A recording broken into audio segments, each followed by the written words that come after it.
several rumors that there's something strange about mixing up the stock exchange with Zen. They don't think it can be done. But a good Zen man can do it.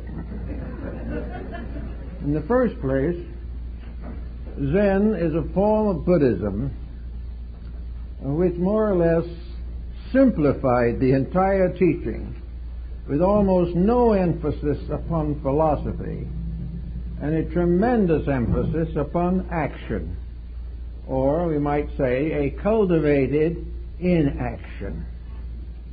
The whole principle of Zen is based upon the 4 hindrances described by Buddha.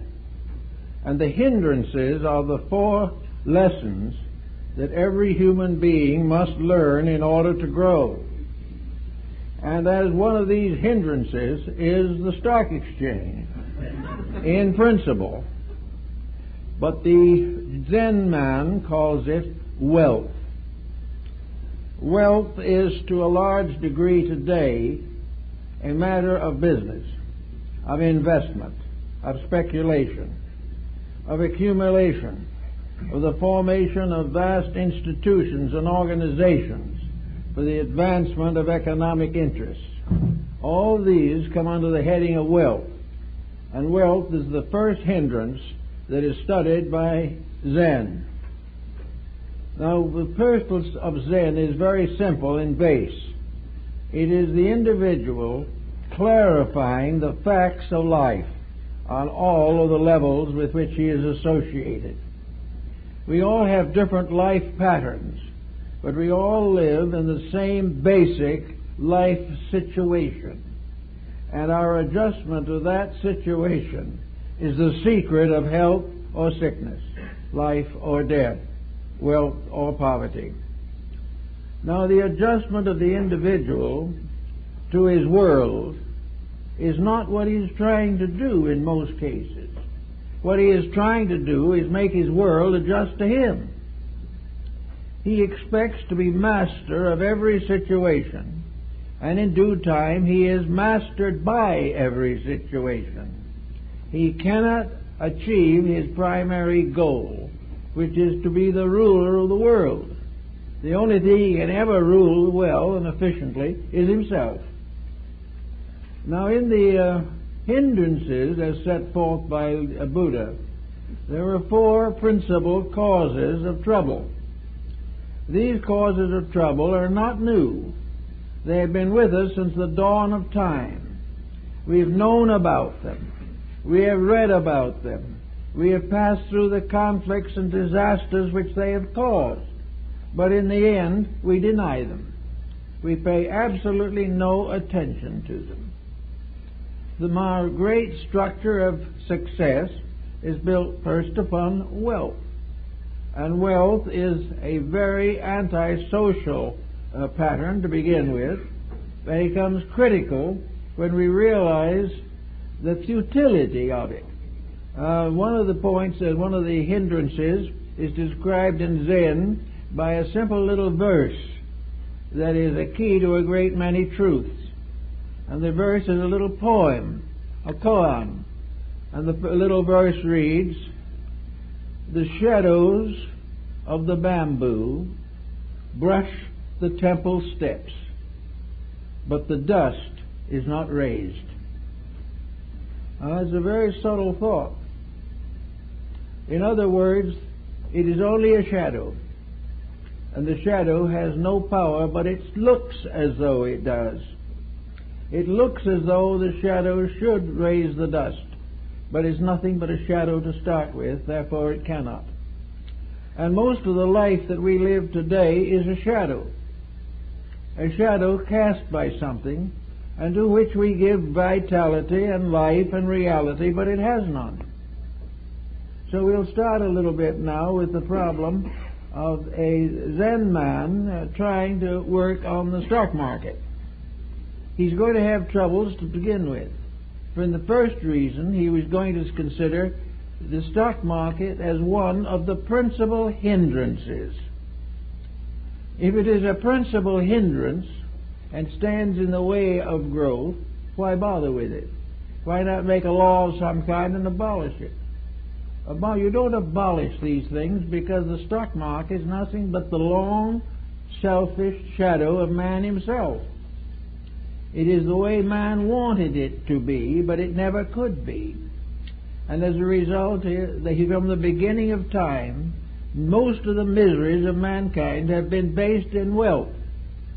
To have it, to lose it, for someone else to have it. These are all disasters.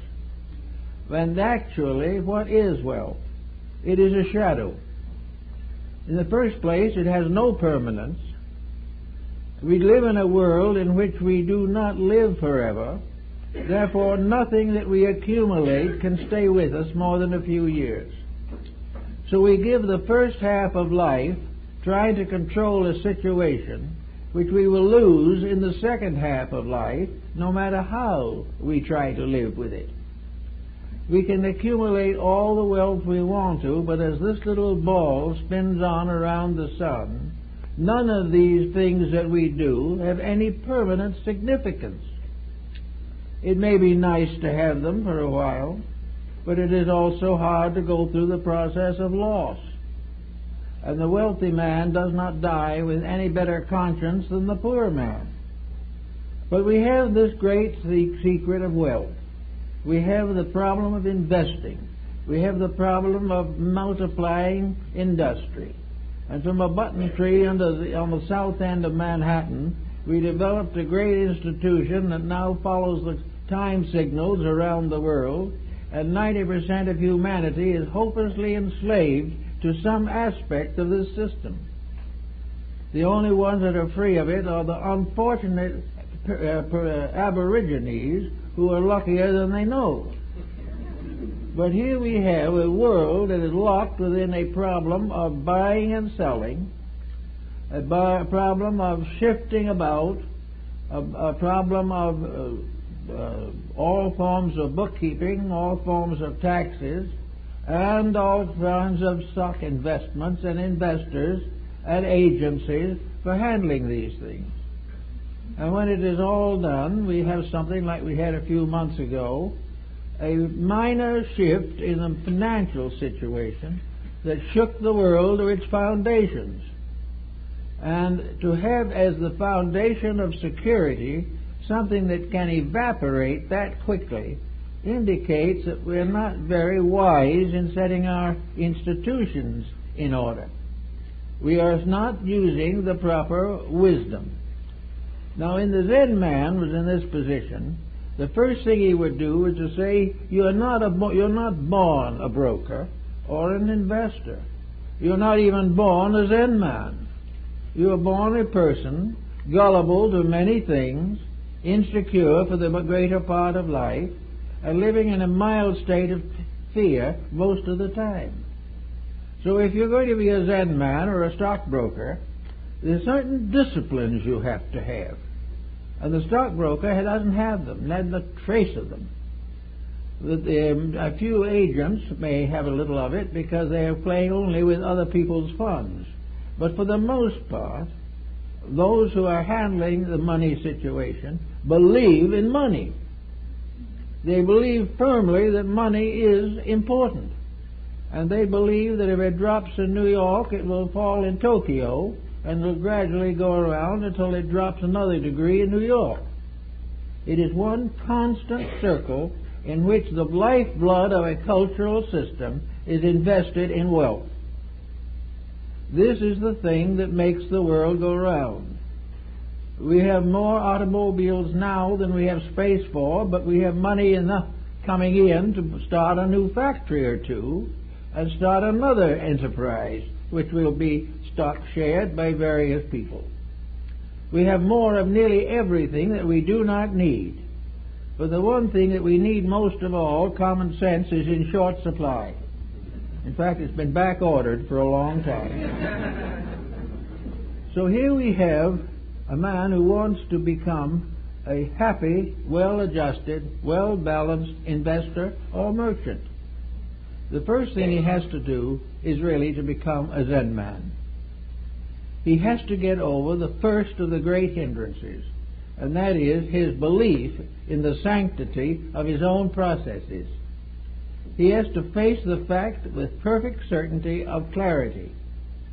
He cannot afford to make any speculation that he cannot afford. He cannot do anything that hazards his peace of mind. If he has more than he knows what to do with, that's different. But even then, we notice that the ones with the most suffer the most from a small loss. So it can't be based on that. But your stock expert must be a completely self-integrated person. He must be an individual balanced in pain and pleasure. He must be capable of taking loss as pleasantly as he takes gain. He must realize from the beginning that he is playing on a checkerboard, and that nothing that he buys or sells has any value except what he puts on it. We are under an economic system, and everybody values these factors, but every so often we get a nasty bump when we try to progress these matters further. We are today in the collapse of a great financial system. We are in it because nobody had any background in Zen. All right, what is the necessary background in Zen? Zen was established within Buddhism by an East Indian prince from the state of Cochin, who went to China when it became obvious he had too many older brothers to ever amount to anything politically in his own country. He became a monk and has been known over the world as Bodhidharma, in Japan as Daruma. He is represented usually as a round, like an egg-shaped figure, wrapped up in a red robe all the way up, and nothing showing but his face, which has large eyes and a grimace. This is old Daruma. In the toy department, you will find him in this little paper-mache egg that he is made in. Usually has weights in the bottom so that you can't tip it over. And that was one of the principles of Zen, that you can't tip it over. No matter what happens, it comes back the way it ought to be. So this monk became the founder of a system of self-discipline that was to greatly affect most of the world. It has come down to us in many different forms, shapes, and sizes, but the original principle is the immutability of internal poise and control. As the first of the hindrances, the hindrance of wealth must be analyzed. The individual who invests must realize exactly what he is doing. He must realize that no matter how much he makes, he is not making anything. The same of his losses.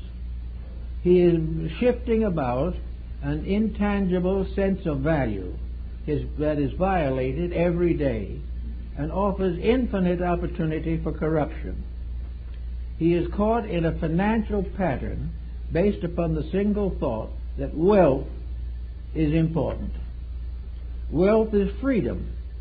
Wealth is a liberation from all forms of pressure, when in reality, wealth is the cause of most of the pressures that we suffer from.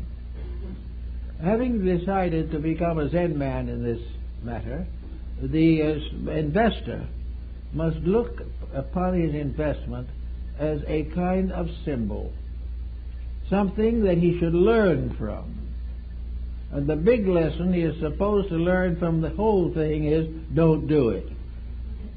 But it takes years and many collapses of empire to realize that the world's civilization cannot be built upon wealth. We have regarded as wealth as the most desirable, the one permanent, worthwhile thing. But it is not. There has never been a civilization that has survived the abuse of it. There's never any indication that a world is better from the creation of wealth. It is more complicated, and we can see that today.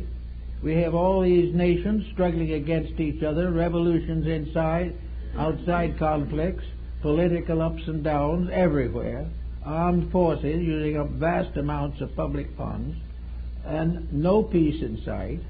And the whole problem is based upon the first hindrance, which is wealth, and the second hindrance, which is power or fame. The individual who can be a leader of something, who can be made dog catcher of the community, has a new estimation of himself. There is an aura of grandeur that builds up around the public servant, no matter how inept he may be as a person or how unnecessary he may be as an official. He is on his way to glory. I've known 2 or 3 rabid socialists who got appointed to some small office and became almost immediately very dominant believers in the monetary system. All it took was a little job, and you became part of a great thing. And this in itself brought with it a note of greatness. So the wealth-power combination are the first 2 hindrances. They both hinder the power of the individual to think straight. They make us all accept the misfortunes of the past as inevitable, and that to project them into the future is also inevitable. With all the talk that we hear all the time, there is no actual getting at the root of it. There is no real cure. There are only 2 processes, and one is to delay the inevitable, and the other is to modify it to some small degree and shift the weight onto something else. But there is no solution. You cannot solve a problem that has no solution except the abolishment of itself. Now, you cannot abolish it because you would have 50 revolutions in no time. So the Zen man simply says there's only one way of getting rid of it, and that is outgrow it yourself.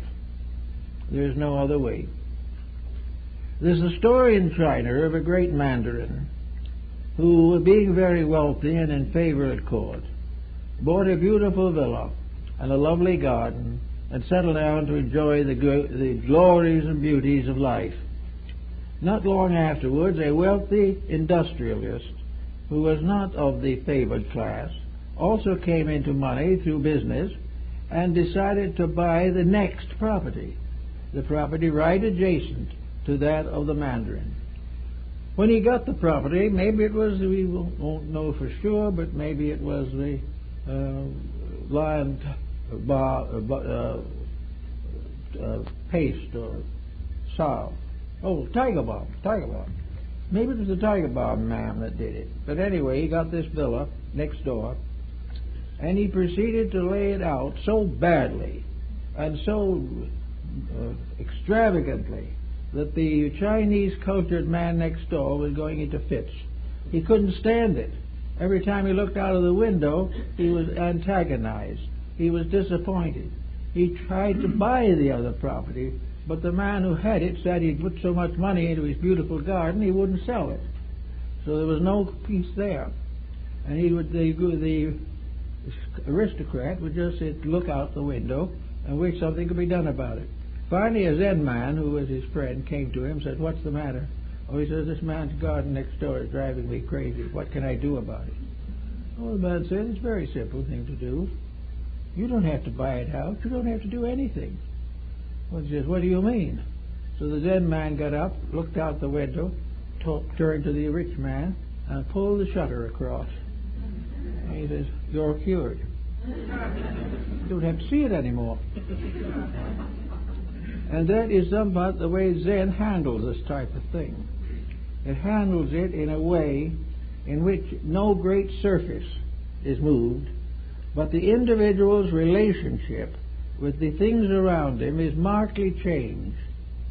Next, the point is that our hindrance is always a lesson. A hindrance is always an examination. It is a way of testing the integrities and values of things. And the 4 great hindrances of Buddhism are tests of your own character to prove whether you are strong enough to graduate from the grammar school which we call modern life. If we want to escape it, we have to outgrow it. There's no way of eluding the responsibility of personal growth. Therefore, if wealth is a problem, as it is in the world today, and there's no nation free of it, and there's no nation enjoying it. It used to be that the rich family lived on the hillside with a beautiful home, and everyone was just jealous of them. Today, the rich family is just as badly off as the poor family. There's something wrong. Maybe the money has spoiled the whole family. But whatever it is, nothing is right. And it is all wrong because of emphasis. Because we are not using these different instruments to advance our integrities, we're using them to cater to our desires. And there's a great deal of difference between those two points of view. So the Zen man would point out that wealth is probably the basic problem today in the world. Almost everything, to a degree at least, is dependent upon the monetary system. The monetary system is used not only to forward purposes, but to buy various forms of delinquency. The monetary system is abused to distraction at the present time, and it's going to probably be a little worse. It is going to be worse until we realize that it was not a blessed discovery, but what the Zen man calls a hindrance. It was one of the things that stands between the individual and himself. It is something that he is allowed to take over from the outside, the values of his life. He lives under the pressures these outside things have created, and he has no time, no energy, no life left to release his own potential. He is forced to live constantly over-influenced by his environment. Now, of course, one of the problems in this field is education. We hear all about education. We watch the books and textbooks that are issued. Listen to the various accounts of what should be done with education. But we do not find any clear statement for young people, as we would find it in the case of the Zen man. The Zen man would say that education is the individual growing up into his own maturity, and he must be helped by whatever means helps him to be himself, and does not merely make him a profitable unit in something that has no existence to start with. In other words, the education of today is to fit us into the economic theory rather than to help us to raise it, improve it, or escape from it. And it's the same thing with all investment problems. The investment is more or less the heart of the entire economic system. It all depends for the circulation throughout the arterial structure of economy that the financial situation be kept above water. It must be maintained. But it's reaching a point where it cannot be. And it never was really solvent. There's never been a time when there's really been solvent in the sense of security. It's always been that your securities were insecure. And this is a very important point. So in the Zen man, if you're going to really understand it, must understand in perspective just how small this world is and how little greatness there is in it. This little world, which is floating around in space, is accredited as being so important that we have killed each other by the tens of thousands and the tens of millions simply to own pieces of it. And it keeps right on going, indifferent of us. It never knew we existed. It doesn't care. The whole struggle is a fight in a sandbox. The individual fighting with a shadow or another individual over something that neither one of them can ever possess. All of this financial problem, therefore, is a hindrance. It's a hindrance to growth. Now, a Zen man might say, what is growth?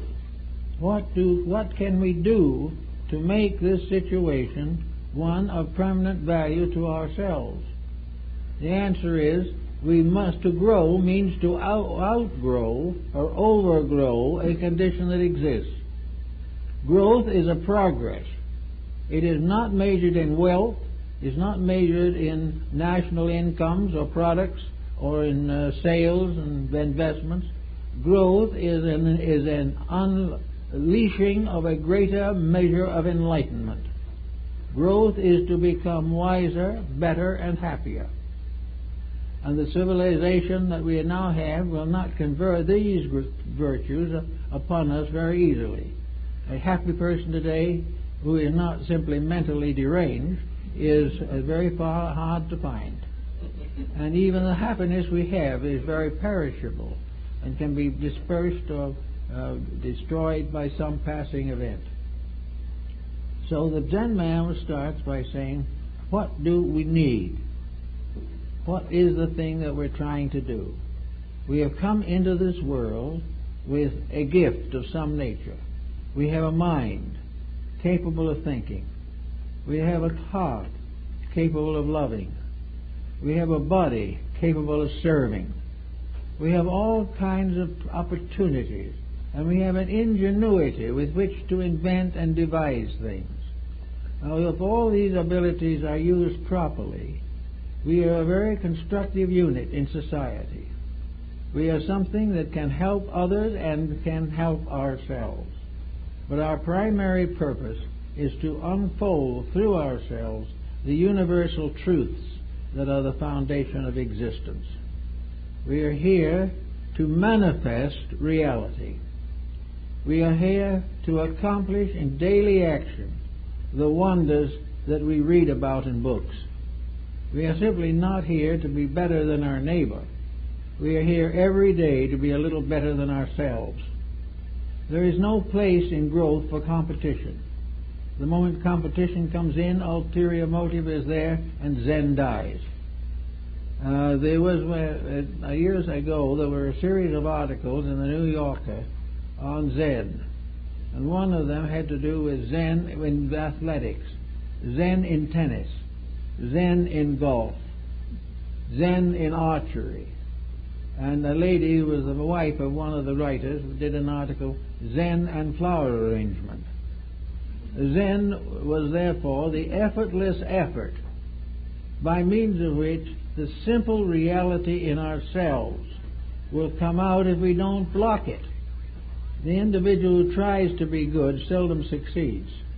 The individual who becomes within himself a better person is good without frustrating any of his natural inclinations, because his inclinations have been purified. Therefore, in the problem of Zen with all these things, the first thing is to discipline the self in value. What is important? What is valuable? What is the greater good to the greater number? What is it that does not finally turn like a venomous reptile and destroy the creature that fashioned it? We do not all want to form some monster of Frankenstein. We do not want to create a civilization that is a continuous blight upon humanity and the earth. So we have to understand things and accept them as facts. The narcotic addict takes a few shots of something or other and feels for the moment that he is 10 feet tall and forgets altogether, entirely, that it won't be long before he will be 6 feet under. Doesn't think of that. He'll take a larger dose the next day because of that moment when he feels so big. Zen says you can have the biggest moment of your life and it be honest and true and real, and doesn't need any drugs to fortify it. The moment the inside begins to take domination over the outside, a better part of ourselves becomes obvious.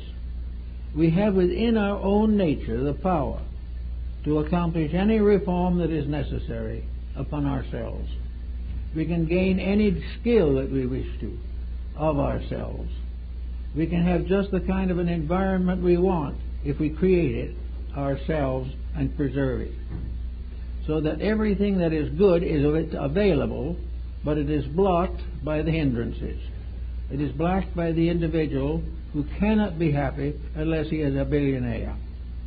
It is blocked by the idea that he must be wealthy, that he must have summer homes, and that he must dissipate in various ways danger itself.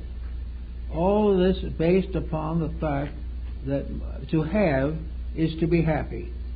The Zen man would then suggest that you try to find this happy, wealthy man, and you will find that he is burdened with all the problems that life can possibly bestow upon him. There's a story in the Muslim world about the great emperor who was told by his soothsayer that he was dangerously ill, and the only thing that could cure him would be if he could wear for one day the shirt of a happy man. So they sent the couriers all over the world to find the happy man so they could bring the shirt to the emperor. And finally one of the emperor's servants came back to him and said, "Sire, I don't know what we're going to do. We have found your happy man, but he doesn't have a shirt." That is good Zen. It is based upon the simple concept that the integrities of life are the only things that survive. The human being is part of something bigger only when he consciously becomes part of something bigger. He's a little being on this earth with a stock exchange, but this has little or nothing to do with his citizenship in the universe. The Zen man is looking to be a citizen of the universe, a good citizen in right standing. He must be correct. He must have the enlightenment. So he goes to discipline. Now, the Dharma, who was the founder of it all, in this particular case, has left some very interesting examples and recommendations as to what will help the individual to gain this detachment. And the first thing that Dharma pointed out is that you cannot be deluded, miserable, and mistaken unless you are ignorant. And any form of knowledge which does not help you to overcome the hindrances in yourself is not knowledge. It is some kind of a mistake that is masquerading under credentials, but it is not honest. No form of learning that does not help you to overcome your own faults as they are in society is really educating you. It is giving you a Siwash polish. It is making possible for you to go out and cheat somebody else. But this has nothing to do with becoming a better person. Education has not emphasized that the true human being is one who can live with himself without breaking the laws of nature or without destroying the happiness of others. This type of knowledge we don't have. We can go perhaps and put another shuttle on the moon or something and become very excited about it. And the same day this happens, somebody drops a bomb somewhere. We have no realization of the interrelationship between knowledge as we gain it here and wisdom. It's a natural and eternal foundation. We cannot say that any person is educated who has enemies or makes them. We cannot say that anyone is educated who can't hold a home together. We cannot say anyone is educated who doesn't keep the reasonable laws of human courtesy. The drunk driver on the freeway may be a graduate of a great university, but he is completely uneducated. Education is to become aware of the realities. And when we apply this to the stock exchange, we have to say we have to become aware of the motivations, of the values, principles, and technical processes by which this institution is maintained. And if we do this, we will begin to discern day by day more and more of the illusion that has been taken to mean success. We will become more and more aware that in that problem we are not only in great danger of physical, financial loss, but even greater danger of moral and spiritual loss. The individual who has his mind all his life on stocks and bonds is not getting very far in the release of the divine potential within himself. The nature that set us up in the first place would have given us a built-in computer or something if we were supposed to have it. But we're not. We're supposed to grow and release through experience, dedication, insight, and thoughtfulness the values of the natural world we live in. We are here to understand the planet, not destroy it. We are here to use its various values, not abuse them. We are not here to make the planet into a dead body by draining out every bit of life that is in it. We were given a beautiful planet to live on, and we were given the keys and the knowledge of how to take care of it. Therefore, it's up to us to do it. And that's what we're not doing at the present time. We are allowing these atomic wastes and things to accumulate with the full knowledge that someday those accumulations are going to break through. Our only hope seems to be they won't break through on us, but they're going to be faced by our children and their children. We are simply not recognizing that there is an overall philosophy of life that must be obeyed. We are not using the knowledge that is naturally available to us. And one of the great reasons why we condone wealth and condone these things is because we believe in the concept of power. We believe that the powerful person is a success. We can't prove that he lasts any longer than anybody else, but we feel that it is a great success to be a page and a half in the encyclopedia. That means you've really done it. But when it comes to putting you away, you're just exactly like everyone else. The path of glory leads but to the grave. And why then make such a problem out of glory? Every one of the things that is getting us into trouble gets us there because we believe in it, because we have been deluded into accepting it, that we have mistaken one value for something that was not valuable. All these things are part of what we must face in the years that lie ahead. We must face the problem of distinction. Now, at the present moment, we have a great example of fame going sour on us. We have an example now of what happens to a reputation that runs for politics. Everything that we do, everything that we try to earn, turns upon us, and every ordinary mistake we make is magnified, and our virtues are forgotten in this comparative structure that we call civilization. We are not in the world to be famous, and no one's life is that famous if we get close enough to it. It is only famous until a snoopy reporter finds out. Then it isn't famous anymore. But why do we work, therefore, so hard to push our way into some public position with a full realization that a good Zen man wouldn't be found dead there? It is simply the fact that we have a completely wrong standard of values. And this standard of values is killing us. It's allowing us to neglect and forget the great basic principles of truth upon which the human race was based. So the second hindrance is the definite effort to get ahead, to get to a higher position, to have a little more wealth, to show a little more of our abilities. And pretty soon we are going to be in a position where we can't even buy the necessities of life. We go through one cycle of financial inflation after another, and for what? This little ball floating in space has no more surface than we see. It has no more under the surface than is there, and we're depleting it as rapidly as possible. When we completely deplete the interior and completely demolish the exterior, where are we? We're not going to graduate to a better planet, because we will have failed the examination here. To get this thing straight, we've got to return the planet to nature in as good a condition as we found it. And we should be finding ways to improve the stability of the planet and not the financial cupidity of the inhabitants. We are just approaching the whole thing in a completely wrong way.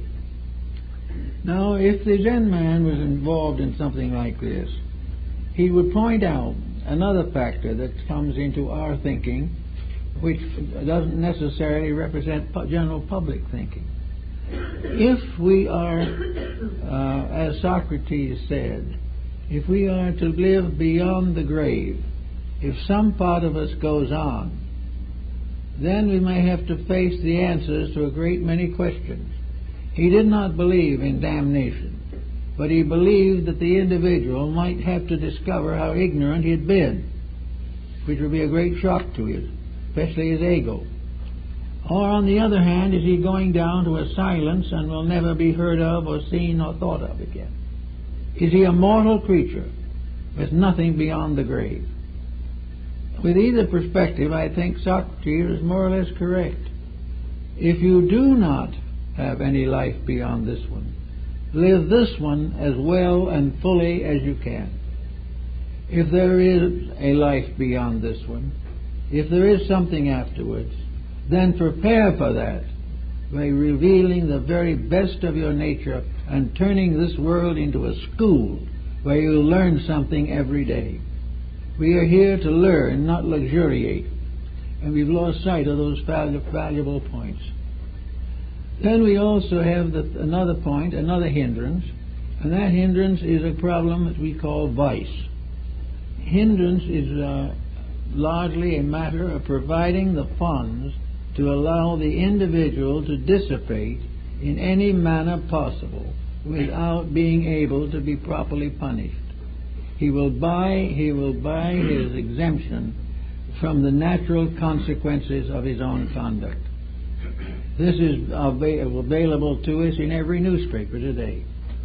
It is present in our attitude towards entertainment, towards literature, towards art, towards music. Everything shows a complete disregard for the very plan that produced us. Here we are, very complicated creatures. The human body is one of the greatest mysteries of all time. Whatever it was that created it, fashioned it, or put it together was a genius beyond anything we can even conceive. Here we are in the presence of an absolute miracle. And then we turn around and feed it with heroin and cocaine. We have not thought about the values of anything. We want to have that feeling of superiority. We want to spend more. We want to have more vices and more moral delinquencies than anybody else. This is great. But what does it amount to? Nothing. Now, it seems to me that one of the problems we're facing now in the shift into another century is that we cannot go on as we have. We cannot keep on with this process of constantly breaking every rule in a desperate effort to be happy. We cannot go on destroying our earth right out from under us. We cannot continue to abide by simple selfishness. We've got to find ways of doing things right, doing things with discipline and order. Now, one way, of course, is ordinary education. Our ordinary education, if the textbooks were honestly written and the courses were honestly taught and the running the institutions were sufficiently enlightened to know the difference between reality and error, we would be much further ahead. But we cannot expect this or demand it at the moment, although it is definitely coming. At the moment, we can depend only on what we can do. And it may well be that the average person who wants to have a better life may have to start educating himself after the schools have given him all they can. He may have to build his own Zen life, which is something in which he begins to impose a discipline upon his own spoiled nature. If you neglect a child up to its 10th or 12th years, you're going to have a lot of trouble with it. If you neglect the adult human being after middle life who has had no training in doing things right, you're going to have a difficult time, and so is that person. Yet it is necessary for each individual who wishes to get out of any problem he's in, and nearly everyone is in several, is to begin the cultivation of an internal life that is appropriate to the needs. So Zen says, do it by very small, short steps at first. Do things that you think can be done with propriety. Keep appointments correctly. Get over pushing anything into the future that needs solution now. Stop trying to be happy all the time with pleasures that mean nothing. Try to escape, for instance, the hypnosis of the television. Try to not become completely addicted to the dynamic divinity of the computer. Let us gradually recognize that the products of our ingenuity are interesting, but it is the being that created these products and can create still better ones that is something to be considered and given attention. We've got to begin to be truthful. We've got to learn to get over extravagance. We don't need everything that we want. We have to begin to curb our transportation. We're going to have cars about blocking every road in the world. We have to get over our dissipations. We have to get over the tremendous money we are wasting and begin to put a discipline upon our life. Pythagoras set up a discipline system that was quite proper. He began with a retrospection. Every night before a person goes to bed or goes to sleep, they should think over the day that has just passed. What did they do that was good? What did they fail to do that should have been done? And what did they do that was against the best of all concerned? How did we use that day? Did we use it? Did we abuse it? Did we waste it? And if we can't say that we used it, we better try a little harder tomorrow. Every individual should check upon his own conduct. There's no use putting a psychiatrist on it. It's not necessary. They can't do anything for the most part if the individual himself does not want to. And the individual who really wants to is a person who desires to have a better life, to get over all the frictions and losses and sorrows and struggles that have been his burden since the beginning of his existence here. It's a matter of getting hold of these things and doing something about them. Then in the morning, when he gets up, or while he's still in bed, give 10 minutes, 5 minutes, whatever time is available, to a plan for a good action that day. That some bill that's been cold, we'll pay it. Some friend we should have called up on the phone, we'll call them. Some neighbor who asked a favor, we will try and grant it.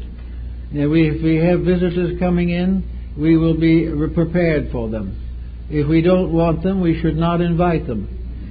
And if we do invite them and they come, we should be nice to them. We should try to make things as they are, factual, simple, direct, and with all these things, no regrets, no wishing they hadn't come, no wondering why they didn't do something better, not blaming someone because they didn't send us a Christmas card. Getting rid of all this type of thing and live in a quiet, calm acceptance of the inevitability of the now.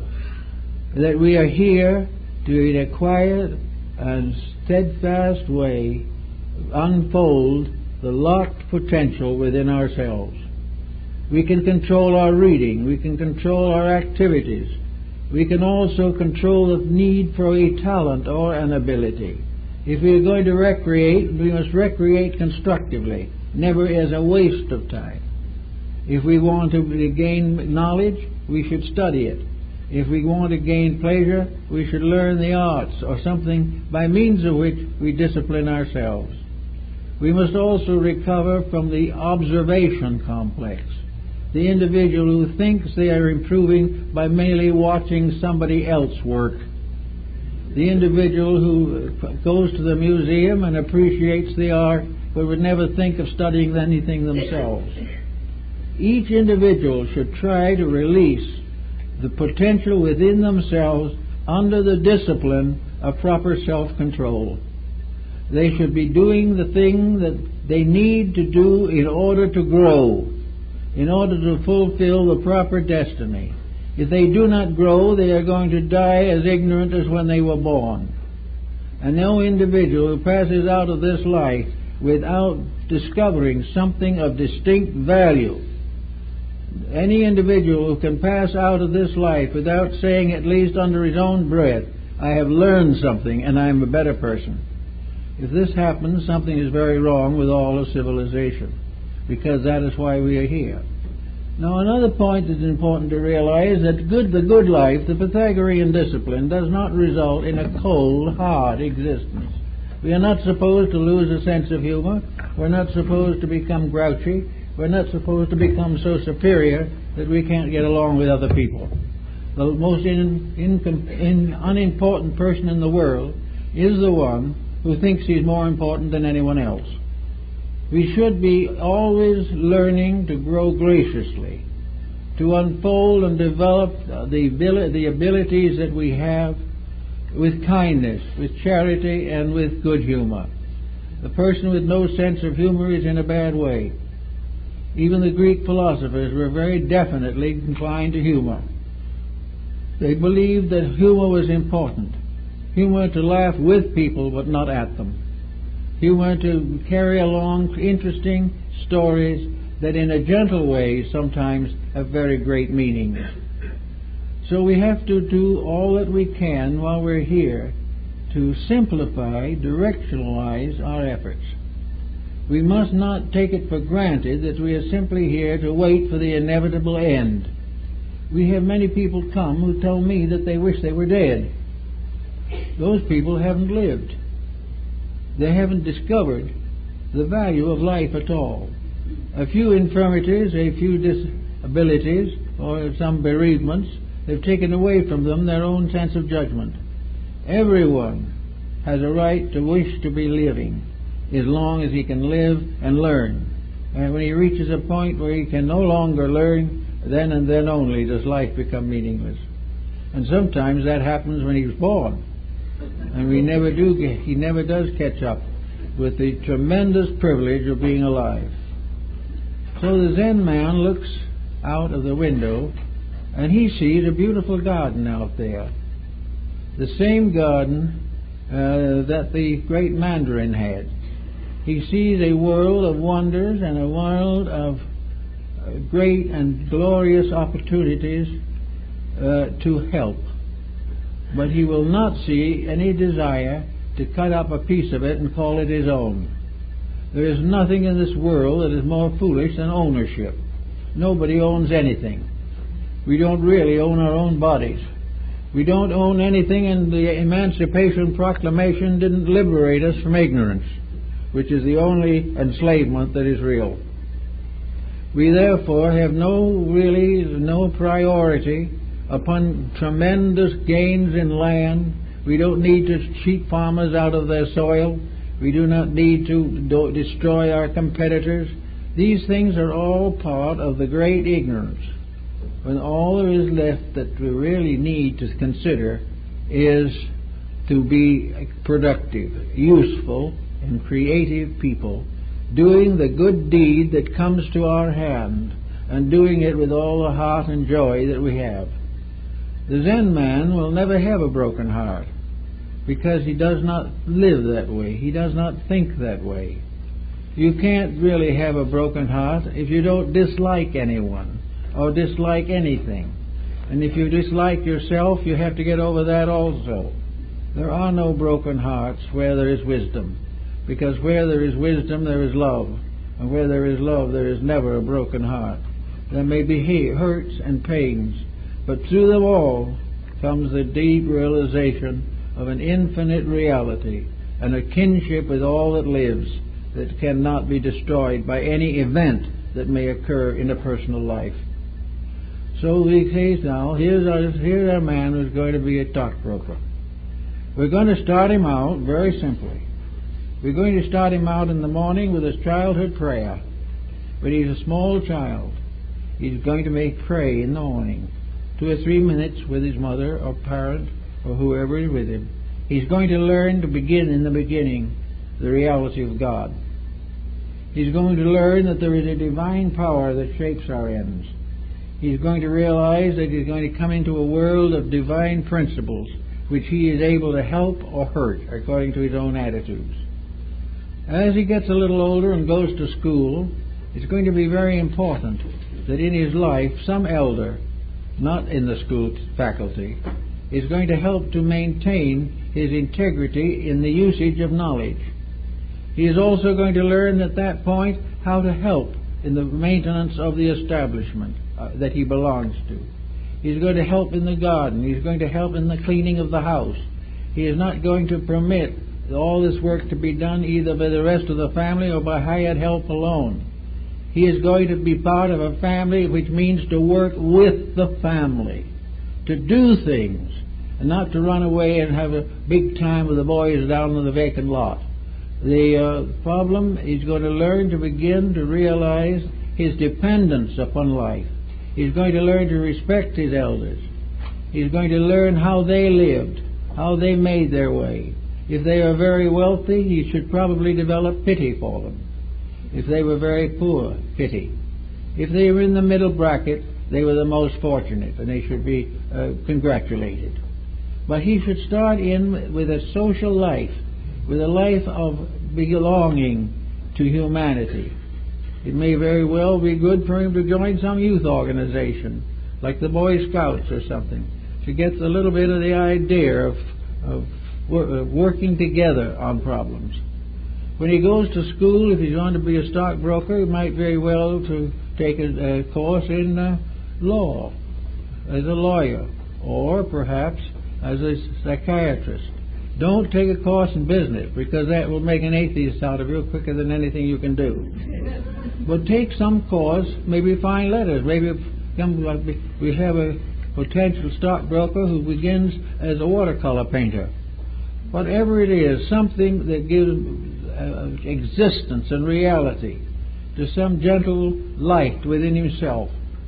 Something that makes him feel good by doing something nice and doing something that's not for profit.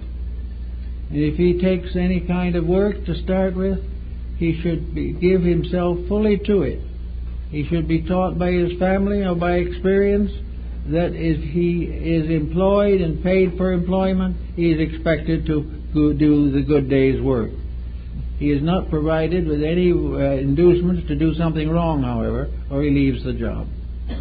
All along the way, and if he decides later to marry and raise a family, all the way along he is human.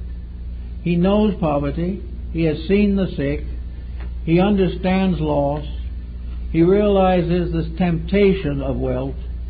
He realizes the temptation of power, and realizes that if he expects any special reward, he must earn that reward by his own personal conduct, and not by his friends or some political pull somewhere. He must earn whatever good he hopes. And as he gradually gets to middle life with this kind of a point of view, has a good family life, has good friends, he will probably be not likely to go to become a stockbroker. He probably won't want to be, because he will see too much there that is not real. But if he does become a stockbroker, he will understand fully the problems of loss and profit. He will understand that if he is investing the funds he has saved for a lifetime on a stock deal, he is foolish. If he is putting in more than he can afford to lose, he is foolish. If he is tempting someone else to do the same thing, he is dishonest. If he wishes to do it himself, he must then be prepared as a Zen man to accept loss. If it happens that his fortune is entirely lost, he must be able to have the same peace of mind and the same quietude of spirit and the same recognition of the divine purpose in things as he had when he was at the top of the financial pile. If the loss of what he has detracts from what he is, there's been a double tragedy. The Zen man, however, will not be caught in that. He will not be caught by anything of that nature. If he should, which is unlikely, ever invest in anything of that nature, he will lose the perfect contemplation of what am I learning? What am I gaining in terms of eternal realities? Is this another lesson to prove me that I shouldn't fool with these things which are of no value? So what should the Zen man then do instead of investing in speculation? Well, the best thing that he can do is to invest in the perfection or development of his own nature. We are all full of opportune factors. We are all of us full of potentials. There is something in every human being that never gets a chance to come out because the outside is so active and oppressive and is so distant that there's never a chance for the inside to come out. Instead of using our years simply to try and make it easier here, where it will never be easier anyway, it is better to try to develop the power to become a citizen of the universe, a citizen of tomorrow, a citizen of a world that is bigger than ourselves. Daruma, the original teacher of Zen, was a believer in reincarnation. He believed in it as most Buddhists do. And he also realized that the tomorrow is simply a checkup. It is a balancing of the books. And that what we do and what we learn and what we contribute to the common good, these are the great wealths. To the Zen man, wealth is good karma. It is good karma resulting from good action, honestly, simply, and gently used to help other people. Good karma is sometimes simply the fact that we do a good deed without even knowing it, because of our instinct to be kind. All these things that we build in character are the great wealth. What we possess physically we leave to our heirs to fight over. But anything that is worthwhile for us to worry about has to go with us when we go. We have therefore built a dichotomy here that is unreasonable. We have assumed that we can live badly here, go to sleep and forget it forever. Nature wouldn't work this way. Nature doesn't waste things like that. Nature does not spend millions of years building human beings and then to wipe out the consciousness within them. The body that we have surely will lose it. The stress is too great, and the physical environment doesn't permit an eternal physical existence. But there is no doubt in the world that something does survive. And what survives is rich or poor, or according to what we do right here now. And wherever, as is mostly the case, our appetites and ambitions physically have in them elements of dishonesty. They are not strictly ethical. They are as ethical, we can say, as those of our neighbors, which means nothing. But they are not ethical in the terms of natural law. Therefore, whatever they are, they do not help us in the big picture. They may give us a few days of so-called success, followed by a tremendous interval of regrets. Now, if you want to really speculate and buy all kinds of odds and ends, the first thing you have to do is get the right attitude toward it. And that attitude is that no matter what you buy, how you speculate, or how often you invest, you are never going to have anything. You can simply take what you have to the edge of the grave, and that is the end of it. And that edge with many people is not so far off that it's worth the compromise of integrities that people make in order to get it. The individual will destroy himself for a few years of prosperity. It's a very poor deal. And even in the years of prosperity, his problems linger. No one who is prosperous is without responsibilities. So the Zen man says you can have anything you can have that doesn't hurt you. You can do anything with yourself that you know inside of yourself you will not regret. If you are sure that what you are doing is right for you, you do it, and you pay no attention whatsoever to the hindrances. If you are wrong, you will be told in due time by nature that you are wrong. But if you meant well and did the best you could, that's all that's expected of anyone. So if you want to put a few $100,000 in the stock market and you don't mind losing it, and you'll be just as happy if you do lose it, you may then be one of the few who win, because life is just like that. In the article on Zen and archery, this man was a good archer, quite a champion in with bow and arrow. And there is a building, the Sanju Sangendo in Japan, where the site of which is an archery range. This is about 600 feet, good long range. And the Japanese archers were very good. They had a small target, but they hit it very regularly. But this American had very deep trouble trying to hit the center of the target. He stood and he stretched the bow and he looked down the shaft, the arrow, and he wiggled and twisted and pulled and tightened and closed his eyes and opened them again and blinked and tried to find the target and always missed. So the Zen man came along and talked to him a little while. He said, "Don't do it that way. You'll never hit it if you do it that way. If what you want to do is just simply take the bow as though you were a small child and you didn't care where you hit. Throw the bow the direction you know it should go. Let nature's instinct guide you, and just let go of the arrow." You did it and hit a bullseye. He then found out that tension was the thing that was destroying his archery. Tension is the thing that destroys the stockbroker. Tension is the thing that brings the stock market down. Tension is the thing that breaks homes, destroys health, and does all kinds of foolish and silly things to people. Zen says don't have it. Whatever you do, do it with all your spirit and with all your complete self-discipline. If you're going to fall off of something, fall off and relax completely. And sort of say to yourself, here goes nothing. And you probably won't be hurt. Race with everything you've got and you'll break your neck. Tension, therefore, is one of the things in business and in home life and in everything that you do. The tense broker is going to have a nervous breakdown after every drop in the stock market. The tense family will have a broken home when everything goes wrong.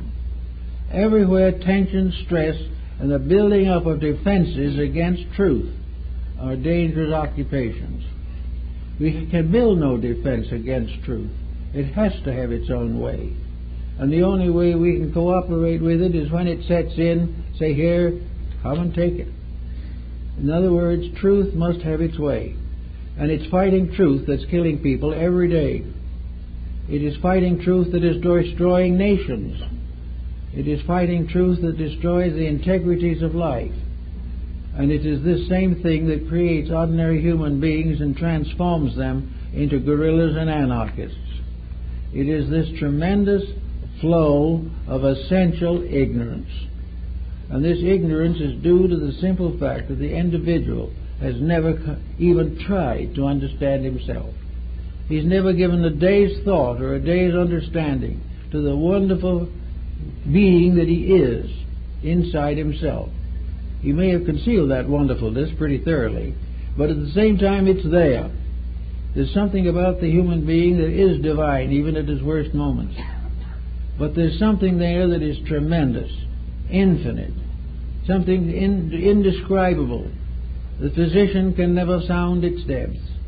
The religionist can never understand its functions. The philosopher can never fully comprehend its meaning. But all these things meet together to one tremendous thing, that the human being, as the Zen man says, is a creature capable of molding itself into the perfection that it needs and nature demands of it. The Zen man knows that he was born to grow. He wasn't born to have, If he has, he'll endure it. He wasn't born to have not. If he has not, he will endure that. He wasn't born to lead other men. Well, then he will be born lead as a follower and will follow. But whatever it is, he will never for a moment lose the nature of the divine purpose within himself. He will learn that all things in which he is inadequate are tests of himself. They are the hindrances that he must overcome. And until he overcomes them, he cannot expect anything but the discomforts that are his daily companions along the way of life. So if you want to be a stockbroker, always say, I am well conditioned, I will never be sorry if I lose.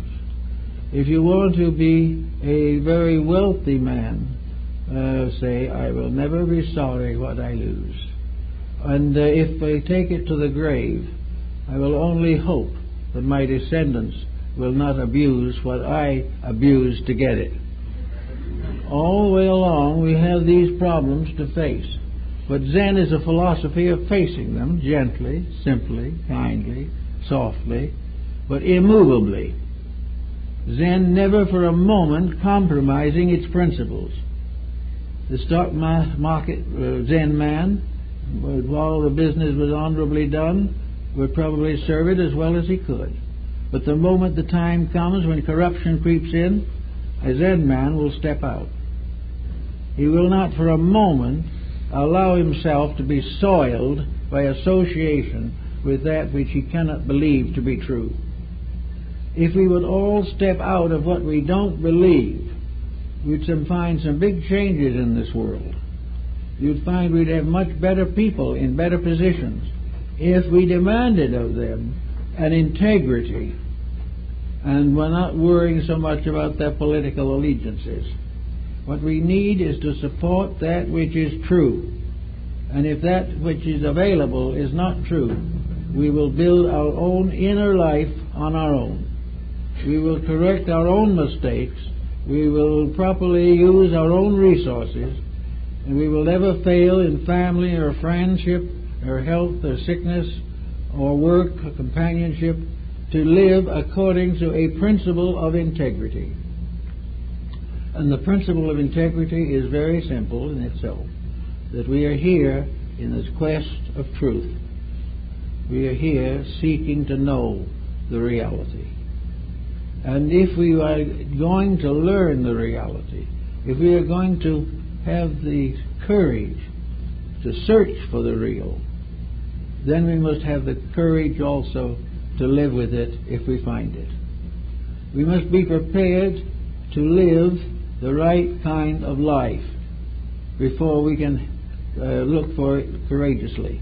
But then comes the interesting thing. Well, we are thinking of all the things we have to do without in order to be good. When we think of all the bad habits we have to correct in order to be happy, it looks tremendous. But the Zen man makes the most interesting discovery of all, that when he lives straight, he hasn't any of these problems. He hasn't one single thing to worry about. He hasn't lost a thing. The only thing he has really been deprived of is his troubles.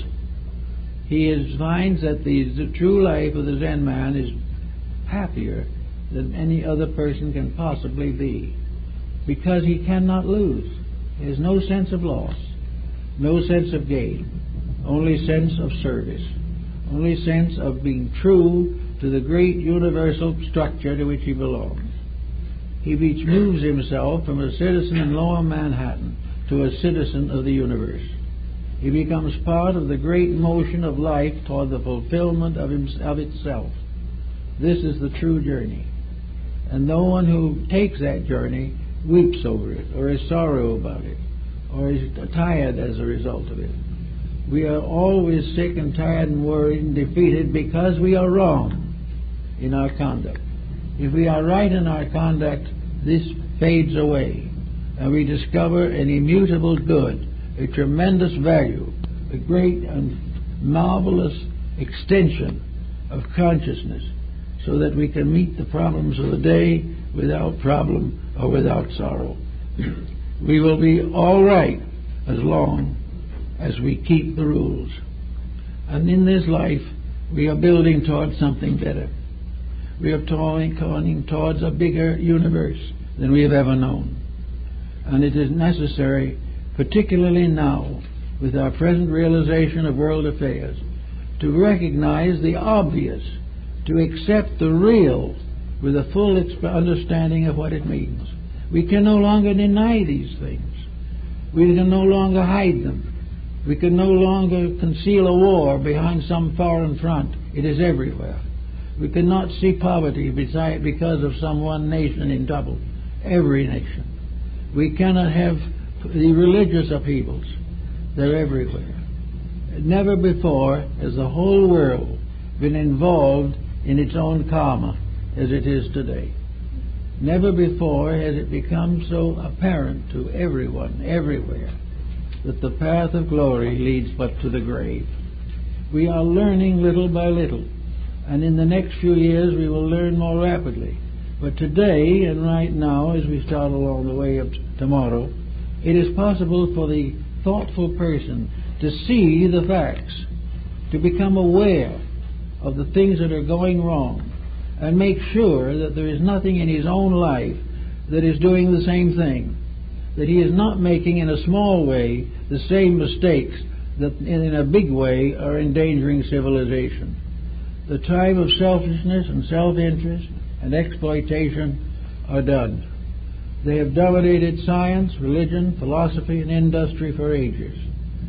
But we have gradually come to the point where our little planet, which is our home, which is the place we have earned the right to be in at the moment, can no longer survive our mistakes. We are going to have to start to think of the planet itself as the great sick person, and that sickness has been caused by the creatures that live on it, and that the time has come when the healing of the world demands that the people on the world get over their grudges, economize their resources, and work together in friendship and in amity. It is the only way we can solve the problems of the moment.